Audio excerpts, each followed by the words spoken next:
Pour 2014, Honda présente la nouvelle CTX 700, un custom basique dérivé des NC 700 et équipé de série de la boîte automatique DCT et de l'ABS. Avec ses valises rigides et son carénage minimaliste, elle s'inspire du style bagger, mais mise davantage sur la technologie que sur l'esprit vintage.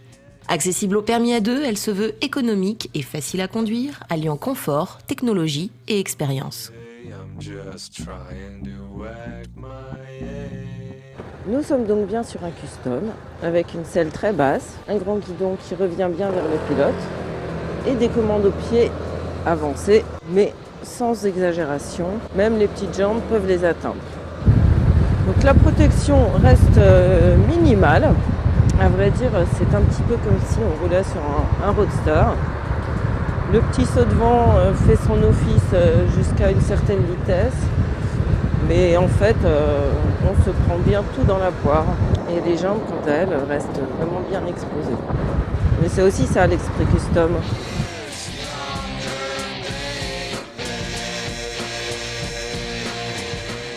Côté aspect pratique, on regrette un peu que les valises ne puissent pas contenir un casque jet.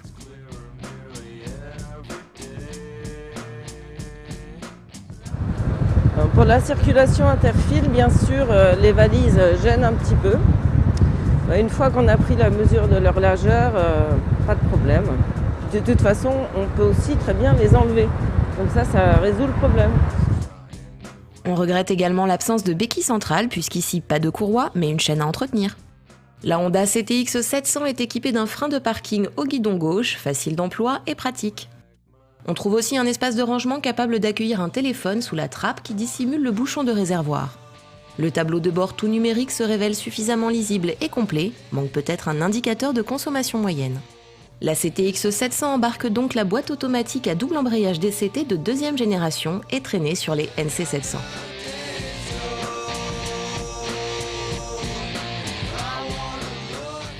Cette boîte automatique est très douce. Quelques à-coups peuvent être sensibles, notamment lors des rétrogradages, surtout dans le mode sport. Mais l'ensemble est vraiment très très agréable à conduire. Et l'on prend vite l'habitude de ne plus avoir ni de levier d'embrayage, ni de sélecteur de vitesse. Donc on dispose de 3 modes. Un mode tout automatique, un mode entièrement manuel, ou bien en automatique, la possibilité de changer les vitesses grâce à des gâchettes au guidon gauche. Le mode drive est à réserver au cruising. Les rapports montent si vite que l'on se retrouve en 6e à 65 km/h. Le moteur accepte sans broncher, mais ce n'est pas idéal en ville ou pour dépasser efficacement. Cependant, une franche rotation de la poignée de gaz et le système comprend que vous avez besoin de davantage de puissance et rétrograde de lui-même.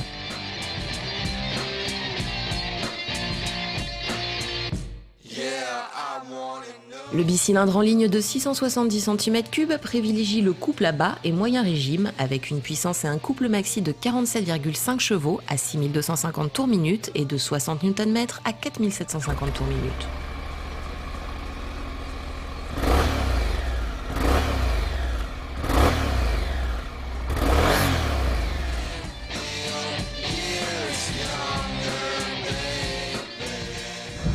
Ce moteur s'exprimera davantage si l'on utilise le mode sport de la boîte automatique.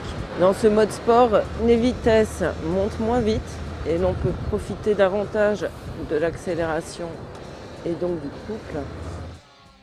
La consommation normalisée de 3,58 litres au 100 annoncée par Honda devrait être de mise en conduite coulée, même si nous l'avons dépassée pendant cet essai.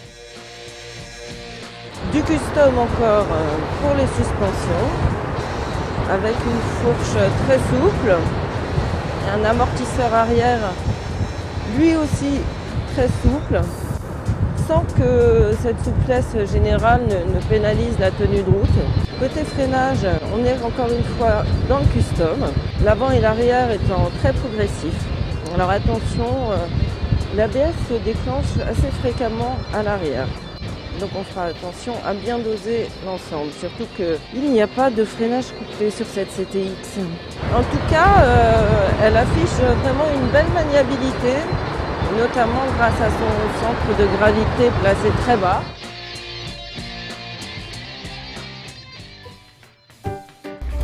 il est temps maintenant d'essayer la version passager. Maya au guidon? Non. Didier? Bon, attendez, on va régler ça à Shifumi.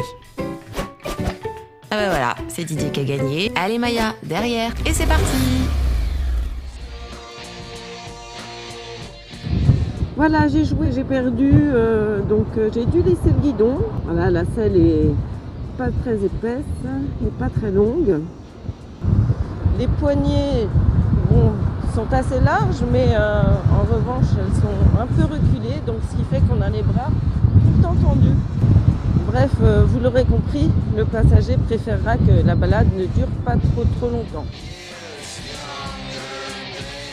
Alternative rafraîchissante dans la gamme des modèles DCT, accessible et facile, la CTX aurait mérité de vraies valises et un tarif un peu moins élevé, sachant qu'elle se contente de reprendre les anciens moteurs et DCT DNC.